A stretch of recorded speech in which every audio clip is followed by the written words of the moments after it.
नमस्कार, मैं राकेश परमार और आप देख रहे हैं महत्वपूर्ण मुद्दा।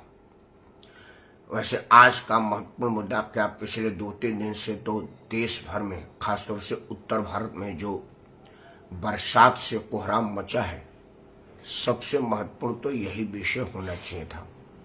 लेकिन यह प्रकृति का प्रकोप है और इंसान का अतिक्रमण का स्वभाव है। जब आप प्रकृति के साथ खेलेंगे तो प्रकृति दंड देगी। हमने नदी नालों को छोड़ा नहीं, अतिक्रमण करके वहाँ भी निवास बना लिया। पानी हमारे जीवन का अभिन्न अंग है। हमारे शरीर में भी ज़्यादातर भाग पानी है, भूमंडल पर भी ज़्यादातर भाग पानी है। लेकिन हमने पानी को रहने के लिए, पानी को चलने के लिए, पानी को स्वच्छंद विचरण करने के लिए कोई स्थान ही नहीं दिया। तो उसे जहाँ जगह मिलेगा वहाँ से निकलेगा, और अगर जो रास्ते में आएगा उसका रास्ता अवरुद्ध करेगा, उसको तोड़ेगा।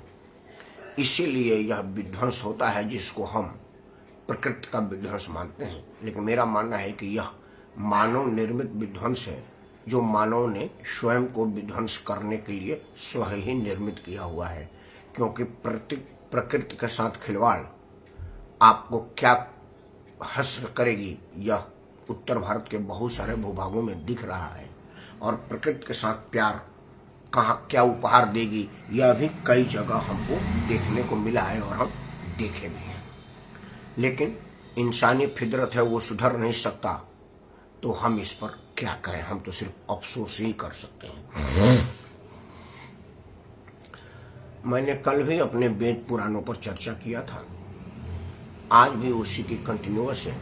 वो इसलिए कि हमारा मुख्य आधार समाचार चैनल है, जिससे दुनिया में समाचारों का स्रोत पता चलता है कि देश दुनिया में क्या हुआ, और उन्हीं किसी विषयों पर मैं विश्लेषण करता हूँ जो समाचार चैनलों पर या तो करने नहीं दिया जाता या होता नहीं है। लेकिन हमारे समाचार चैनल एक बीमारी से ग्रसित हैं कि उनके पास अगर कोई एक चीज़ आएगा तो कुछ और नहीं दिखाएंगे। जितने भी समाचार चैनल हैं हिंदी अंग्रेजी, बाढ़ के अलावा उन पर कुछ नहीं है। कुछ दिन पहले टमाटर था, कुछ दिन पहले पाकिस्तान था, उसके पहले यूक्रेन रूस युद्ध था। मतलब जो चीज़ एक कोई घटित हो जाएगी तो सभी चैनल पर आप 1 नंबर से लेकर के 20 नंबर चैनल तक जाइए तो एक ही फुटेज, एक ही विजुअल, सब कुछ एक ही दिखा रहा है। बाढ़ की विविधता, बारिश की प्रकोप। तो अब बाढ़ बारिश पर तो समाचार पर इतना आया है, मैं भी उस पर कहूँ तो क्या कहूँ। तो मैं किस विषय पर विश्लेषण करूं। समाचार में तो मुझे पता नहीं चला कि कोई ऐसी घटना घटी हो जिस पर विश्लेषण आपके सामने किया जाए। तो जो विश्लेषण योग्य विषय है, जिस पर कोई विश्लेषण नहीं करता, वो तो है ना अछूता रह जाता है आम समाचार चैनलों से। तो हमने सोचा कि कल भी इसी पर बोला, क्योंकि मेरे पास बोलने के लिए कोई विषय मिला नहीं समाचार चैनलों से, बाढ़ के अलावा और कुछ था नहीं। आज भी सवेरे से कुछ नहीं मिला, बाढ़ मिला, तो अब बाढ़ पर मैं क्या बोलूं। तो फिर आज उसी को मैं कंटिन्यू करता हूं। मित्रों, हमारा मानसिकता ऐसा है कि अगर कोई आदमी हमारे बात को कहे कि ऋषि मुनि ने यह कहा है, तो हम कहेंगे कि झूठ है। लेकिन अगर कहेंगे कि यह अल्फान फुनफुन से, ये कोई नाम नहीं है, कोई जगह नहीं, कुछ नहीं है, लेकिन सामने वाला लगेगा कि कोई बहुत बड़ा विद्वान आदमी होगा। राकेश परमार बाहर आते जाते रहते हैं, जरूर किसी को मिले होंगे, पढ़े होंगे, पढ़े लिखे वाले आदमी हैं। मैं अपने मन से करके देखो, when I was in England, I meet and फुन। तो बोले कि कौन है? बोले चीन के बहुत बड़े थे। तो सुनने वाला आदमी मेरे को बड़ा आदर देगा और मेरा रेस्पेक्ट करेगा कि जो कोई बड़ा। फिर मैं कुछ बात अपनी मनगढ़ंत बताऊंगा उसका नाम लेकर के, तो वो बड़ा रेस्पेक्ट पाऊंगा मैं। यह हमारी मानसिकता हो गई है। एक उदाहरण देता हूं।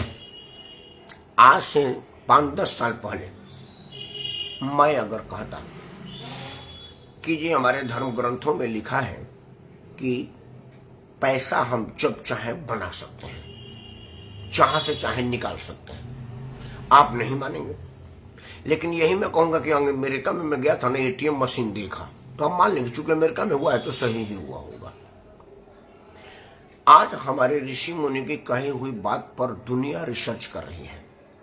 शैल क्रिया मतलब जो ऑपरेशन करने की विधि है, हमारे मतलब प्राचीनतम इतिहास में लिखा हुआ है। मानव अंग प्रत्यारोपण हमारे यहाँ भगवान गणेश का किया गया था, हाथी का शीश लगाया गया है। उसको लोग मैथोलॉजी, दंतगणित, मनगणित बता करके मजाक उड़ाते हैं। लेकिन वही जो आधुनिक चिकित्सा है उसमें कई मनुष्यों में मवेशियों का अंग लगाया गया है। कई मवेशी हैं, जैसे बंदर का हार्ट, फेफड़ा मेरे ख्याल से हमारे एक चाचा थे, उनको लगाया गया था शैल क्रिया के द्वारा। जानवरों के कई ऐसे अंग होते हैं जो मनुष्यों के काम आ जाते हैं, खासतौर से बंदर उंदर के, क्योंकि बंदर तो इंसान का ही प्रजाति, इंसान का ही जीन है। यह बात अगर मैं आपको कहूं कि यह भारत में शैल का सबसे बड़े ऋषि जो उत्सव ने किया था, तो आप कहेंगे कि मजाक कर रहा है। लेकिन दुनिया के सबसे प्रतिष्ठित ऑपरेशन का जो विद्यालय है ऑस्ट्रेलिया में, उसके मेन गेट पर ऋषि जुजुत्सु की तस्वीर लगी हुई है और ऑस्ट्रेलियाई विद्यार्थियों को पढ़ाया जाता है कि this man is the founder of surgery. शैल क्रिया का यही आदि पुरुष है, अनादि पुरुष है। हमारे यहाँ के लोगों को मानसिकता इतनी गुलाम हो गई है, उसका एक छोटा सा उदाहरण आपको देता हूँ। आपने देखा होगा हाथी जब बाजार में निकलता है तो उसको एक साधारण सा 30-35 किलो का आदमी कंट्रोल करता है, और कंट्रोल करने के लिए उसके हाथ में इतना छोटा सा एक लोहे का आकुश बोलते हैं उसको, और अंग्रेजी में क्या बोलते हैं मुझे नहीं मालूम, आप किस भाषा में, एक आकुश बोलते हैं, हमारे यहाँ भोजपुरी में आकुश बोलते हैं उसको। वो मघावत उसको उस आकुश से नियंत्रित करता है।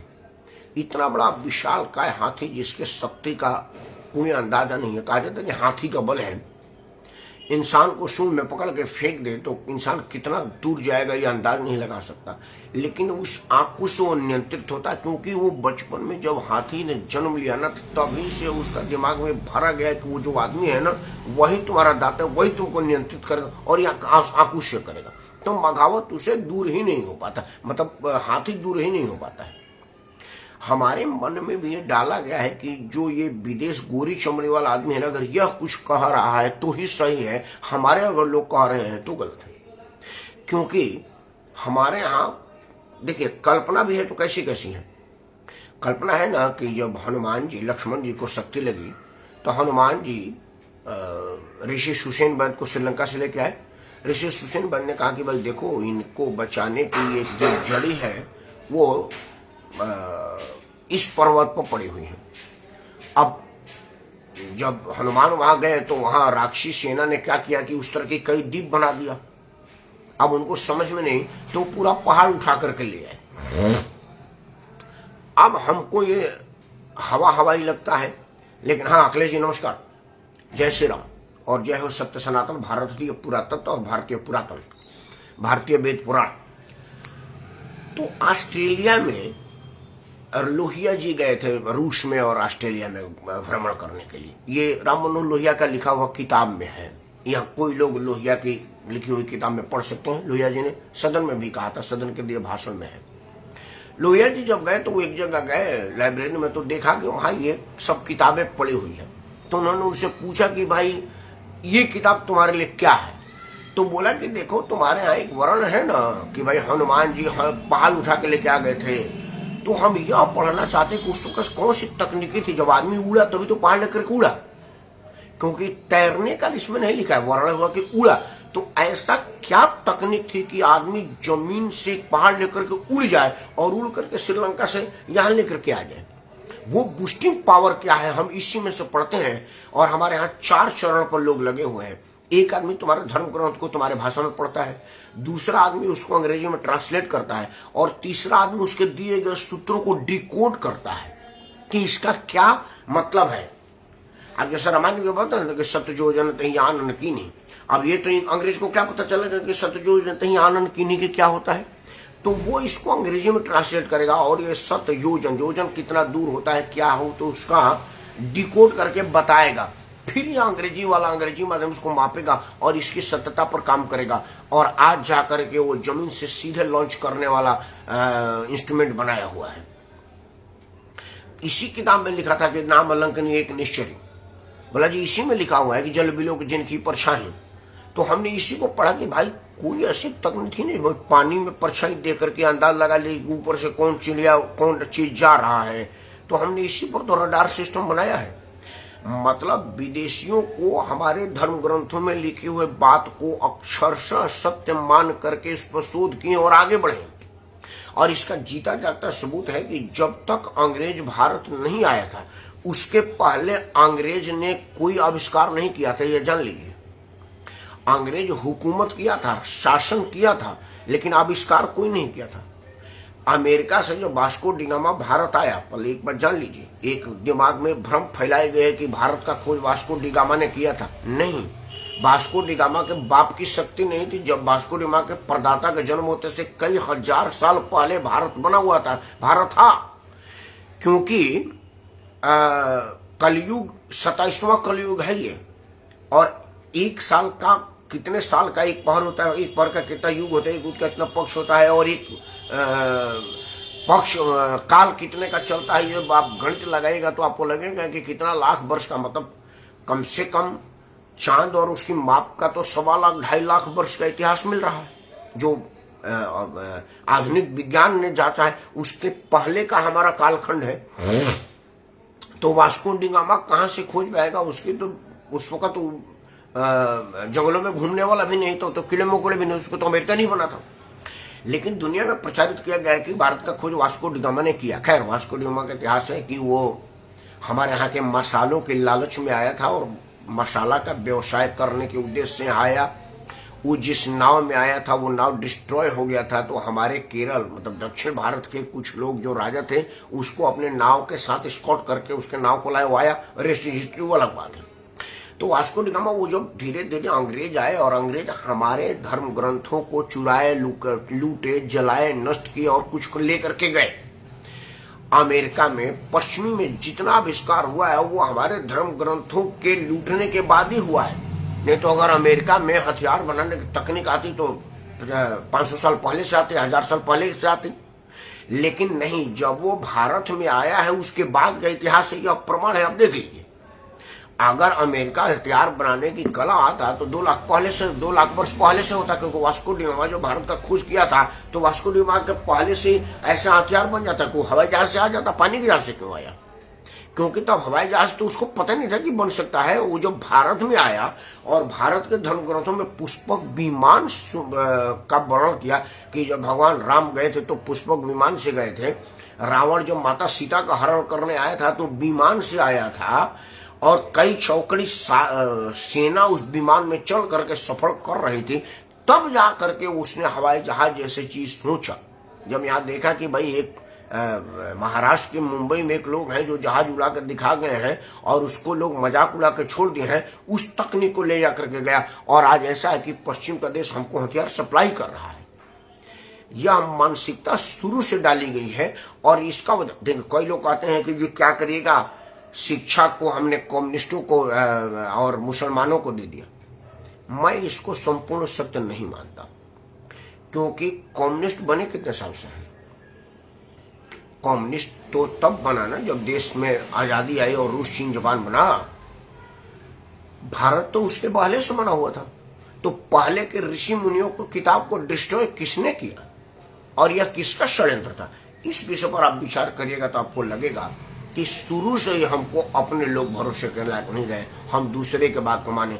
इसीलिए एक राजा दूसरे राजा पर हमला कर देता था और दूसरा राजा तीसरे राज्य का राज हरण कर लेता था और जनता ताली बजा रही रहती थी। उसको कल बताया जाता था कि आप अब फलाने राज्य के अधीन है, फिर परसों कहते कि नहीं अब वो आप फलाने वाला राज्य का अधीन है। हमारा हाल वस्तु के होता था, कभी कोई हमारा मालिक होता था, कभी कोई हमारा मालिक होता था, हम कुछ नहीं कर पाते थे। और राजा में 10, 20, 50 सैनिक लड़े, 1000, 2000 सैनिक लड़े, वही आपस में कुछ लोग मर कट के हमारा निर्णय ले लेकर हम किसके साथ है। तब हमारा मानसिकता है कि हमको कह दिया गया कभी तेरा राजा ही है तो हम उसका पूजन करने लगे। धर्म ग्रंथों की किताबों में यही है। हमारे किताब को एक आदमी बोला कि ये गलत है और फलाना इतिहास सही है, इतिहास पढ़ा दिया गया। वो अंग्रेज जिन्होंने हमको लूटा, हमारा नष्ट किया, हमारा संस्कृति नष्ट की, उन्होंने जो इतिहास लिखा उसको आज तक हम पढ़ रहे हैं और सबसे बड़ी बात है कि उसका विरोध नहीं कर पा रहे हैं। अंत में एक ही बात बोलूंगा, आपके मानसिकता की बात समझ लीजिए। जम्मू कश्मीर के कुछ लड़के राष्ट्रगान पर खड़े नहीं हुए, विश्वविद्यालय प्रशासन ने उनका विरोध किया तो उनके समर्थन में देश भर में लाखों लोग खड़े हुए। यह मानसिकता का बात है, क्योंकि उन लाखों लोगों को यह भरोसा था कि जो करोड़ों लोग हिंदुस्तान में रहते हैं ये सब बटे हुए लोग हैं। यह सोच ही नहीं सकते कि भाई भारत का राष्ट्रगान राष्ट्रीय अस्मिता का प्रश्न है, ये 4 लड़के उसके सम्मान में नहीं खड़े होंगे तो हम इनके साथ क्यों खड़े हों? और जो खड़े हो रहे हैं वो तो राष्ट्र विरोधी लोग हैं। लेकिन उनको इस बात का भरोसा था कि भारतीय मतदाता यह नहीं सोचेगा। आदरणीय प्रेमचंद्र द्विवेदी जी को सादर प्रणाम। भारतीय मतदाता के का खौफ उनके दिमाग में नहीं था, तभी तो लोग उनके राष्ट्रगान के विरुद्ध खड़े होने के विरुद्ध में खड़े हो गए। आज ताजा उदाहरण देख लीजिए। आज पहले सीए था, उसके बाद आज यूसीसी है, मतलब नागरिकता संशोधन विधेयक, सिटीजन चार्टर अमेंडमेंट बिल, और आज सामान्य नागरिक संहिता। ये जो दोनों तीनों चीजें हैं, ये सब किसी देश को यह जानने का हक है नहीं कि उसके देश में कितने लोग रहते हैं और कौन कौन रहते हैं, यह जरूरी है कि नहीं है। लेकिन ये हमारा देश है, कांग्रेस की शासन अभी अभी हटी थी और आदरणीय अटल बिहारी वाजपेयी का सरकार आया था, तो सरकार एक प्रस्ताव लाई थी कि भाई हर आदमी का आइडेंटिटी कार्ड दिया जाएगा और आप जब आप बाहर निकलेंगे तो आई कार्ड आपके साथ में होगा। संदीप दीक्षित उस वक्त सांसद थे, उन्होंने बोला था कि नहीं, आई डोंट ओबे दिस ऑर्डर, मैं बिना आई कार्ड का चलूंगा, जिससे पकड़ना मेरे को गिरफ्तार करे। अब संदीप दीक्षित लोकसभा का सदस्य था और लोग विरुद्ध बात कर रहा था और करने की हिम्मत किया, क्योंकि इसी देश में संभव है, क्योंकि हमको मानसिक गुलामी बनाई गई है और हम इसको कहते हैं ना संदीप ठीक कर रहे हैं, कहा जाएगा कार्ड लेके घूमेंगे। और कोई कहेगा नहीं कि भाई संदीप ये कहने की हिम्मत कैसे कर सकता है कि मैं आइडेंटिटी कार्ड नहीं ले, अरे मैं भारत का हूं, मेरा पहचान मेरा सम्मान है, मेरा पहचान मेरा स्वाभिमान, मैं क्यों नहीं लेके चलूंगा। ये मालूम था संदीप को कि इस पर कोई सोच ही नहीं सकता, हम जो कहेंगे वो करेगा। मित्रों, मानसिक गुलामी के जकड़न से हम कब मुक्त होंगे यह तो मैं नहीं कह सकता, और मैं ये भी कह रहा हूं कि मेरे एक दिन के बोल लेने से ये नहीं होगा, लेकिन ऐसा भरोसा है कि एक दिन जरूर होगा। एक दिन में बेशक यह ना हो, लेकिन एक दिन जरूर होगा। कुछ अंगड़ाई शुरू हुई है।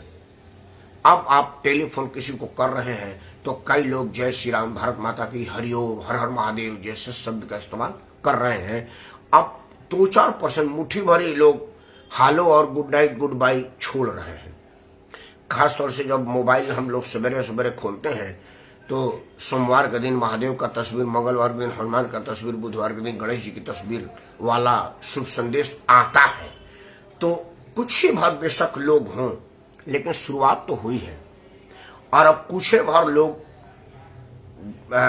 10-20 हजार लोग आते हैं बाबा बागेश्वर धाम के दरबार में तो कोहराम मच जाता है। ये अंगड़ाई है, अभी तो लड़ाई शुरू नहीं हुई है। 4-5 लोग इकट्ठा हो करके एक टेंट लगा देते हैं तो वहां दरबार लग जाता है बाबा बागेश्वर का, और हजारों लोग धूप में पैदल चलते हुए आते हैं। मेरे घर से 3 किलोमीटर दूर गाजियाबाद मतलब नोएडा में बाबा बागेश्वर का दरबार सजा था, और बारिश इतनी थी मूसलाधार की आदमी घर से नहीं निकल रहा था। टीवी वाले दिखा रहे थे कि लोग इस बारिश में भीगते हुए जा रहे थे और बड़ा निराशा करके दरबार नहीं लगा, हम तो बड़ी दूर से आए थे भीगते हुए। एक बुजुर्ग महिला अपने एक छोटे से बेटी और एक बेटे के साथ आई थी मेरठ से 200 किलोमीटर दूर। तो उससे पत्रकार ने पूछा कि आप मेरठ से कैसे, कहा करे बाबू, एगो गाड़ी वाला थोड़ी देर तक पहुंचाया, फिर एगो बस वाला पहुंचाया, फिर बारिश में बस जाम हो गई बबुआ, तो वहां से पैदल आ रहे हैं रात भर चल के। मतलब मेरठ के कुछ दूर तक आप बता नहीं पाए कि कितना देर आया, लेकिन मान लो अगर 200-300 किलोमीटर अगर वो पैदल चल के आई होगी इस बारिश में भीगते हुए, कहीं घुटने भर पानी है तो कोई कमर भर पानी है, क्योंकि केजरीवाल की कृपा से दिल्ली एकदम झील के अंदर बन गई है। वो जो दिल्ली में झील का शहर कह रहा था, असल में वो झील में दिल्ली शहर है, उसका कहने के लिए स्लिप ऑफ टंग हो गया होगा, क्योंकि आज के तारीख में दिल्ली में झील नहीं है, झील में दिल्ली है। उस झील वाली दिल्ली में से करते हुए वो नोएडा आई है। आप समझिए, सनातन जाग रहा है, और सनातन इसीलिए जाग रहा है कि लोगों को हनुमान जी पर भरोसा है, और जिस दिन हनुमान जी की कृति पर भरोसा हो जाएगा तो लोग मान जाएंगे कि ये वही हनुमान है जो उन्होंने पहाड़ उठा लिया था। तो हमारे विज्ञान को भी मानेंगे और हमारे ज्ञान को भी मानेंगे, और हमारे ज्ञान से ज्यादा तो ज्ञान कहीं धरती पर है ही नहीं है। सिर्फ हमको अपने ऋषि मुनियों के लिखे ग्रंथों पर विश्वास करना पड़ेगा, उनमें भरोसा कायम करना पड़ेगा। और खास तौर से जो इतिहास अंग्रेजों ने हमको पढ़ाया है उससे अलग तार्किक इतिहास पढ़ने की जरूरत पड़ेगी। तभी हम ताजमहल को 8वां अजूबा की जगह दक्षिण भारत के मंदिरों को अजूबा में शामिल करेंगे। दर्शनीय स्थल हम जम्मू कश्मीर के फूल वाला बाग से छोड़ करके हम आंध्र प्रदेश के मंदिरों और कर्नाटक के मंदिरों के सौंदर्य को निहारेंगे और कहेंगे कि अगर जैसे जम्मू कश्मीर में कहा जाता ना कि अगर कहीं स्वर्ग है तो यही है, हम ही अस्तु। तो मैं समझ रहा हूँ कि ये जम्मू कश्मीर में मैं भी गया हूँ। आज तो खैर हमारी दीदी वहाँ के एडमिनिस्ट्रेटर हैं तो और भी सुविधा है, लेकिन अगर आप केरल के मंदिरों में चले जाएंगे, आंध्र प्रदेश के मंदिरों में चलेंगे, कर्नाटक के मंदिरों में चले जाएंगे तो आपको एक कहने की जरूरत नहीं कि अगर धरती पर स्वर्ग है तो यही है। वहां स्वतः अनुभव होता है कि अगर कुछ खास कहीं दैवीय शक्ति है तो यही है, यही है, यही है। सिर्फ आपको उस पर बिलीव करने की जरूरत है। भारतीय संस्कृति पर भरोसा करिए, भारतीय ऋषि मुनियों के लेखनी पर भरोसा करिए, और उनके लेखनी पर भरोसा करेंगे तो आपका जीवन सार्थक हो जाएगा। क्योंकि हमारे यहाँ संपूर्ण सत्य जानने पर विश्वास किया गया है। विज्ञान जैसा इट्स प्रूव या यह प्रमाणित नहीं होता। हम प्रमाण को पुख्ता करने के बाद करते हैं और हम उसको स्वयं में अंगीकार करते हैं। क्योंकि हमारे यहाँ ऋषि त्रिशंकु ने कहा था कि अगर प्राण जा सकता है तो शरीर क्यों नहीं जा सकता। यह विज्ञान देखिए कितना दिन पुराना है। ऋषि त्रिशंकु कितना दिन पुराने थे। उन्होंने अपने पिताजी को मतलब त्रिशंकु जी को भेजा था और वो बीच में रह गए थे, जिसको कहा जाता है कि त्रिशंकु सरकार है। त्रिशंकु एक इंसान का नाम था। उन्होंने कहा सिर्फ प्राण क्यों जाएंगे, मैं पूरा देह भेजूंगा। तो वह तकनीक थी ना। आज अमेरिका भी उस पर अभी तक जांच नहीं कर पाया। कम से कम 0 ग्रेविटी तक तो त्रिशंकु जी को भेजा जा चुका था। अमेरिका भी प्राण ही कहाँ गई है नहीं खोज पाया। सोचिए कि आधुनिक विज्ञान 1% हमारे ऋषि मुनियों के ज्ञान के बराबर है। अगर संपूर्ण ज्ञान को डिकोड हो जाए तो जीवन कैसा हो जाएगा।